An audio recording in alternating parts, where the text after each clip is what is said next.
Hi అండి. Sari business start చేయాలనుకుంటున్నారా? అయితే మీరు ఒకటికి రెండు సార్లు ఆలోచించి మరీ స్టార్ట్ చేయండి. ప్రజెంట్ మార్కెట్ అంతేమీ బాగోలేదు. చిన్న షాపుల వాళ్ళ పరిస్థితి అయితే మరీ ఘోరంగా ఉంది.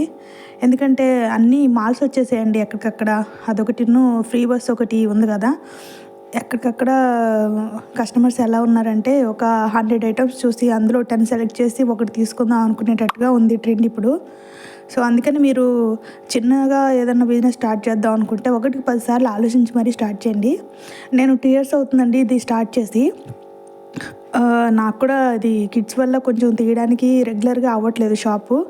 అందుకనే మెల్లగా క్లియర్ చేసుకుంటున్నాను స్టాక్ని. మార్కెట్ పరిస్థితి కూడా ఏం బాగాలేదు. మాకు కొంచెం షాప్స్ అవి ఎక్కువైపోయాయి, మాల్స్ అవి ఎక్కువ వచ్చేసాయి. అందుకనే నేను దీన్ని క్లోజ్ చేద్దాం అనుకుంటున్నాను.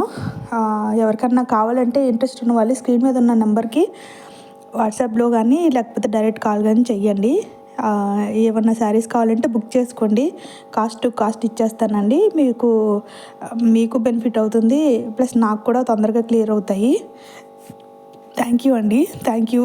ఒకసారి ఈ శారీ బిజినెస్ స్టార్ట్ చేద్దాం అనుకున్న వాళ్ళు మాత్రం సపోర్ట్ ఉంటేనే స్టార్ట్ చేయండి. లేదంటే ఈ మార్కెట్లో ప్రజెంట్ ట్రెండ్ని మనం తట్టుకోవడం చాలా కష్టంగా ఉంటుందండి.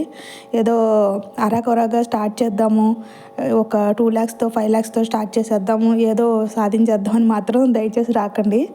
లక్షలు పెట్టినా కానీ షాప్స్ నడిచే పరిస్థితి ప్రజెంట్ మార్కెట్లో లేదండి. దయచేసి గ్రౌండ్ లెవెల్ ట్రూత్ ఏంటో తెలుసుకోండి. 2000తో మొదలు పెట్టేద్దాం, 5000తో మొదలు పెట్టేద్దాం శారీ బిజినెస్, 10,000తో స్టార్ట్ చేసేద్దాం అని ఎవరన్నా అనుకుంటున్నా, ఎవరన్నా మీకు చెప్తున్నా కానీ అవన్నీ నమ్మకండి. మీరు ట్రాప్లో పడకండి దయచేసి. వాళ్ళు సేల్ చేసుకోవడానికి తప్ప హోల్సేల్ షాప్ వాళ్ళు ఇవన్నీ రియల్ టైంలో అలా ఉండవండి. జనాలు ఎక్కడికక్కడ హోల్సేల్ మార్కెట్కి వెళ్ళి కొనుక్కుందాము లేదా ఆన్లైన్ కొనుక్కుందాం అని చూస్తున్నారు. శారీ బిజినెస్ మాత్రం చాలా ఘోరంగా ఉంది పరిస్థితి. అందుకని మీరు ఎవ్వరూ కూడా బాగా ఆలోచించి కూడా ఈ నిర్ణయం తీసుకోకండి.